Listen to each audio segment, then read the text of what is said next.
செம்ம ஆட்டிடியூட் பிடிச்ச பொண்ணு போல இருக்கு. மூஞ்ச பார்த்தோனே திரும்பிக்கிறா. என்ன கிளாஸா இருப்பான்னு தெரியலையே. சார் நமக்கு எதுக்கு? எக்ஸ்கியூஸ் மீ, இந்த பிளேஸ்ல யாராச்சும் வராங்களா? இந்த பொண்ணு நம்ம கிளாஸா? இல்ல இல்ல, உட்காருங்க. இந்த பொண்ணு செம திமிரு பிடிச்ச மாதிரி இருந்தாலே நம்ம கிட்ட வந்து உட்கார்ந்துருக்கா. எப்படி சமாளிக்க போறோம்னு தெரியலையே. கொஞ்சோண்டு சாப்பிடுறீங்களா? இல்ல சரியான திமிரு பிடிச்ச பொண்ணா இருப்பா போல. யார்ட்டையும் வாங்கவும் மாட்டா, குடுக்கவும் மாட்டா போல.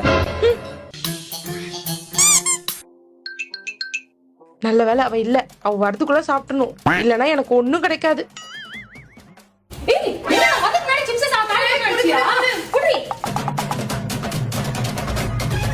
நான் உன்னை ஃபர்ஸ்ட் டைம் பாக்கும்போது நீ ரொம்ப திமிரு பிடிச்ச பொண்ணுன்னு நினைச்சேன். நான் ஃபர்ஸ்ட் டைம் பாக்கும்போது ரொம்ப திமிரு பிடிச்ச பொண்ணு நினைச்சேன். நீ ரொம்ப ஸ்வீட்டடி, ரொம்ப ஃபன்.